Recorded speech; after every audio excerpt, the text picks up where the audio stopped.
Welcome. What you are about to watch is not science fiction, and it is not folklore. It is a serious investigation into one of history's most compelling unresolved questions: the mystery of the Hessdalen Lights, Norway's unexplained phenomenon.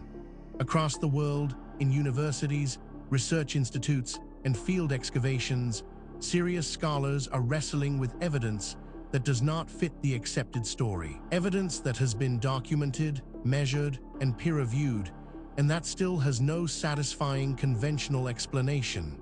We are going to look at that evidence carefully, without prejudice in either direction. Not dismissing what is extraordinary, but not accepting it without scrutiny either. The truth, as always, is in the details. In a remote valley in central Norway, between the towns of Røros and Ålen, something strange has been appearing in the sky since at least the 1930s, and with particular intensity since 1981. The Hessdalen Lights are glowing balls, rods, and columns of light that appear over the valley, sometimes stationary for hours, sometimes moving at high speeds, ranging in color from white to yellow to red. They have been observed by hundreds of witnesses, photographed extensively, and studied by scientific teams using radar, spectroscopy, laser rangefinding, and automated sensor networks. The Hessdalen Lights are unusual among unexplained aerial phenomena because they have been seriously studied by professional scientists, and because the scientific evidence is actually quite good, confirming that something real is happening in the valley. What exactly that something is remains debated. This is where our investigation begins. Stay with us, because the further we go into the evidence, the more extraordinary it becomes. The story you think you know is only the surface. Beneath it lies something far more remarkable. Let us begin. Before we examine the specific evidence, we need to step back and understand the context. This case does not exist in isolation. It sits within the landscape of modern documented mysteries, and to properly evaluate what we are looking at, we need to understand the broader picture that surrounds it. The 20th and 21st centuries were supposed to be the age of answers. Science had decoded DNA, split the atom, put humans on the moon, and mapped the genome. By the logic of accelerating discovery, every mystery should be converging toward explanation. And yet the ledger of genuinely unexplained phenomena, events witnessed by credible observers, investigated by serious researchers, and still lacking a satisfying account, has not shrunk.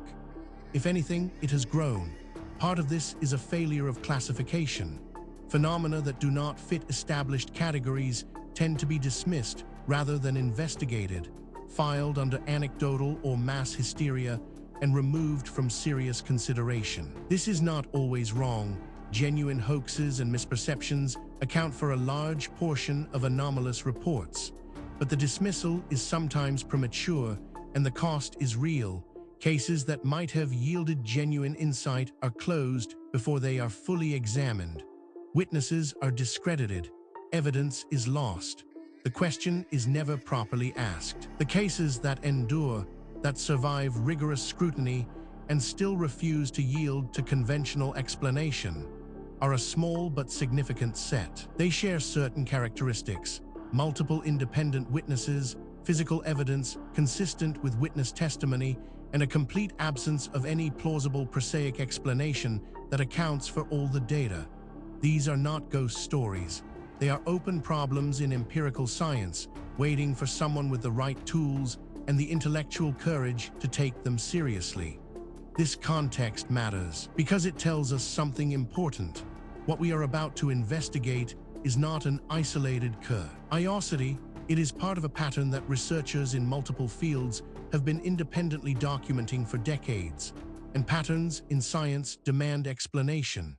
With that foundation in place, let us now turn to the specific case at hand. Now we reach the heart of the matter. The core evidence surrounding the Hessdalen Lights, Norway's unexplained phenomenon, is more extensive, more verified, and more troubling for conventional explanations than most people realize. Let us walk through it systematically, fact by fact, and allow the evidence to speak for itself. We are not going to speculate here. Every point that follows is documented in peer-reviewed publications, official archaeological records, or government archives that are publicly accessible. The question is not whether these facts are real. The question is what they mean. Consider this first extraordinary detail. The Hessdalen Lights became intensely active in December 1981 and continued at a high frequency, approximately 15 to 20 sightings per week, through 1985. Since then, the frequency has declined, but sightings continue. With an automated sensor network called HIENA, Hessdalen Intelligent Electrical Network Analyzer, installed by researchers to monitor the phenomenon continuously. This single data point, if taken in isolati, might be set aside. Anomalies happen, instruments malfunction, researchers make mistakes. But as we continue, you will see that this is not an isolated anomaly. It is part of a consistent and documented pattern. But that is only the beginning. Researchers also discovered Project Hessdalen, a joint Norwegian and Italian research initiative, began in 1983 and has conducted multiple observation campaigns. The project has documented the lights using multiple simultaneous instruments, including radar, spectroscopy, optical instruments, and electromagnetic sensors, confirming that the lights are real physical objects that scatter radar, emit electromagnetic radiation, and leave spectroscopic signatures. Now, a skeptic might propose an alternative explanation for this, and that is entirely reasonable. We should always test alternative explanations before accepting extraordinary ones. The problem is that the alternative explanations, when examined carefully, create more problems than they solve. The mystery deepens when we examine. Spectroscopic analysis of photographed Hessdalen lights has identified the presence of silicon, iron, and scandium in the light emission, elements found in the geological substrates of the valley. This suggests the lights may involve some form of combustion or ionization of valley materials. This is where the conventional account begins to strain. Each individual fact might be dismissed or minimized in isolation, but the cumulative weight of the evidence is another matter entirely. Perhaps most remarkable of all, the lights appear both as stationary objects hovering for hours and as rapidly moving objects. The fastest documented velocity, measured by radar, was approximately 30,000 km/h, far beyond any known atmospheric phenomenon or aircraft. This reading may reflect a measurement anomaly or may be genuine. Researchers who have examined this evidence have described it as genuinely difficult to explain within the accepted framework. These are not fringe commentators.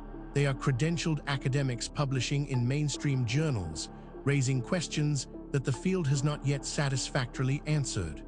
Then there is the matter of the Hessdalen Valley has an unusual geological profile. It sits on a sulfide-rich mineral deposit at the intersection of multiple geological fault zones, with significant radon in the groundwater. The high sulfide content and fault zone activity may be relevant to the mechanism producing the lights. What makes this particularly significant is its independence from the previous points. This is not a case of one theory requiring another. These are separate lines of evidence converging on the same uncomfortable conclusion. Adding to the enigma is this finding: ball lightning, a rare and poorly understood atmospheric electrical phenomenon involving stable, self-luminous plasma spheres, has been proposed as an explanation for some Hessdalen lights. Ball lightning is real but not well understood. It is typically short-lived and much smaller than some reported Hessdalen phenomena. Taken together, these facts form a pattern that cannot be explained by coincidence, misidentification, or methodological error. Each piece of evidence has been examined by skeptics. Each has been subjected to alternative explanations. And in each case, the alternative explanation falls short of accounting for everything that has been documented.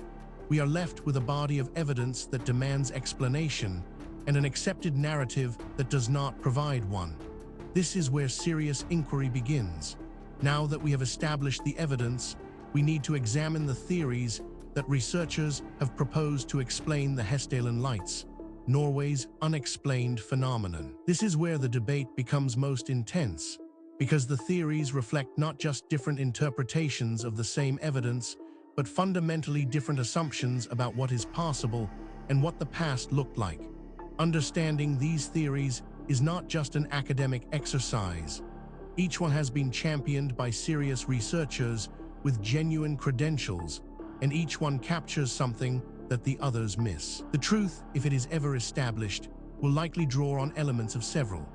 The first major explanation proposed by researchers holds that the Hessdalen Lights are a form of naturally occurring plasma, possibly produced by piezoelectric effects from fault zone stress, combustion of sulfide-rich minerals, or ionization of gaseous radon that forms stable luminous structures in the valley's specific electrical environment. This is the leading scientific hypothesis, consistent with the geological setting and spectroscopic evidence.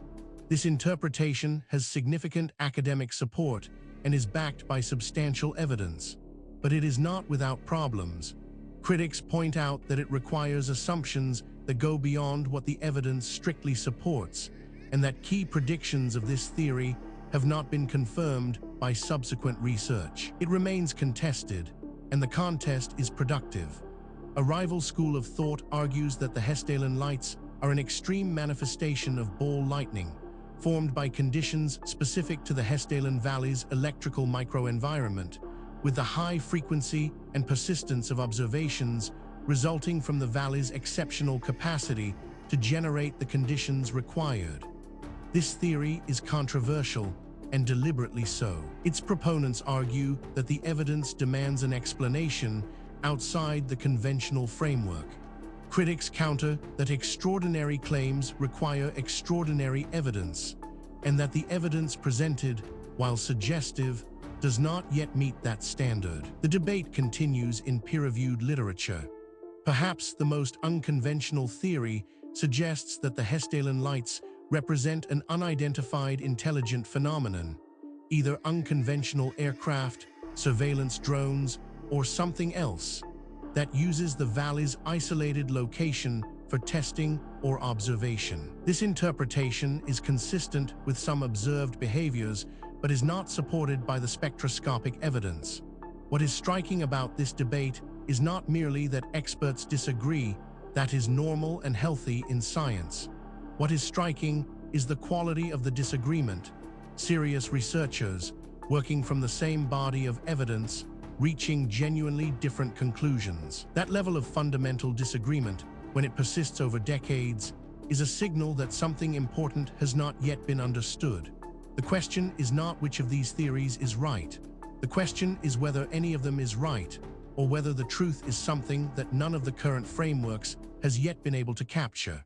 The case surrounding the Hessdalen Lights, Norway's unexplained phenomenon, does not rest on speculation alone. What distinguishes this investigation from pure mythology is the existence of documented, physical, verifiable evidence, material that has been examined by credentialed researchers and whose authenticity is not seriously disputed.